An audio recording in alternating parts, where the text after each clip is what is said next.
विनोद अग्निहोत्री जी भी हमें दिल्ली से ज्वाइन कर चुके हैं, मैं उनका भी आभार प्रकट करता हूं। तो सबसे पहले चलते हैं पंत जी के पास। पंत जी, आपका स्वागत। और बताइए कि इतने खूबसूरत राज्यों में सर चुनाव हो रहा है, एक से एक दिग्गज चुनाव लड़ रहे हैं, जिसका जिक्र मैंने थोड़ा माफ़ी के साथ बता रहा हूँ कि थोड़ा मेरी तकरीर लंबी हो गई थी, लेकिन सर जो चुनाव है बड़ा दिलचस्प है। और मैं देख पा रहा हूँ कि कम से कम 3 राज्यों में ये जो टॉप पॉलिटिकल पार्टी दिल्ली वाली है, ये बैक बेंचर हैं सर।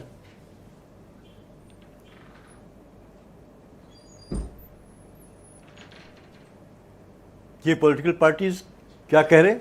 मैं कह रहा हूं कि ये कांग्रेस पार्टी हो या बीजेपी हो, ये साउथ में जो चुनाव हो रहे हैं और पश्चिम बंगाल में कांग्रेस पार्टी, इनकी हालत क्या हो गई है सर? जी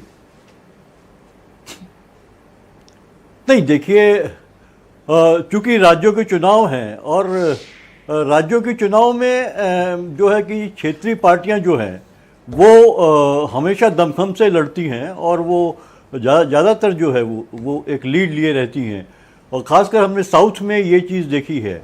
लेकिन अभी भारतीय जनता पार्टी ने इस स्थिति को बदलने की कोशिश करी है, और लेटेस्ट उसका उदाहरण जो है कि वो बिहार हमें दिखाई दे रहा है, और इसी तरह असम में जो है उसने जो है भारतीय जनता पार्टी ने जो है ये कोशिश करी है, और इस बार उसने इसी दमखम के साथ जो चुनाव लड़ा है, तो उसकी कोशिश है कि वो फिर से वो वहां पे आए।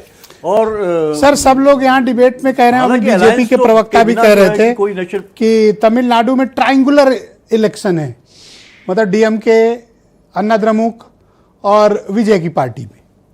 आप ऐसा मानते हैं, या फिर द्रमुक का नाम अन्ना द्रमुक ही होगा, विजय की हाइप क्रिएट हुई है?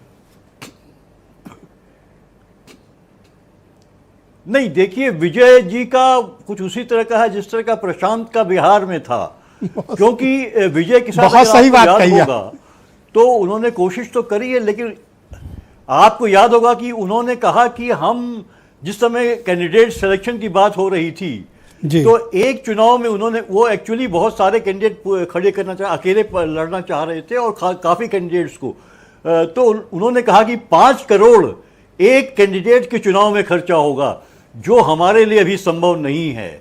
ये उनका स्टेटमेंट था। इसके मतलब अभी वो उतने बहुत साउंड फूटिंग पे नहीं है विजय, और उन्होंने जो है कि लेकिन अपनी इज्जत बचाने के लिए और ये दिखाने के लिए कि नहीं, वो बड़े ही साउंड पोजीशन ना हो कैंडिडेट, तो लेकिन अन्ना द्रमुक का और डीएमके का काम तो खराब कर सकते हैं ना सर, वोट काट के। और निश्चित रूप से, लेकिन जैसे मैंने आपसे कहा कि जैसे प्रशांत से भी यही उम्मीद थी कि वो बीजेपी का भी एक काम खराब करेंगे, और जो है कि वो विपक्षी जो दल हैं, कांग्रेस है या दूसरे जो दल हैं, उनका भी काम खराब करेंगे। लेकिन ऐसा कुछ होता हुआ दिखाई नहीं दिया। खासकर ये था कि बीजेपी को काफी डैमेज करेंगे। लेकिन यही है, विजय का भी मुझे लगता है कि यही स्थिति बनने जा रही है। हालांकि चूंकि वो फिल्म की पर्सनैलिटी है, सेलिब्रिटी है, तो काफी भीड़ उनकी सभाओं में आ रही है, लेकिन मुझे नहीं लगता कि जो इस समय जो वहां की फाइट हुई है वो अन्ना डीएमके और डीएमके के जो अलायंस है उन दोनों के बीच में हुई है, और उसमें भारतीय जनता पार्टी ने काफी कोशिश करी है, अन्ना डीएमके का जो अलायंस है वो, उसमें जो है किसी तरह से जो है इस बार जो वर्डिक्ट को बदलने के लिए, तो मुझे अरे सर वहां बीजेपी का सोचिए, ये है पोजीशन कि जो बहुत छोटी पार्टियां हैं ना, जो एआईडीएमके के अलायंस वाली, वो बीजेपी के चुनाव चिन्ह पे चुनाव लड़ रही हैं। वो सीट पाए हैं पर सिंबल बीजेपी का ले रखा है, कमल। जी हाँ।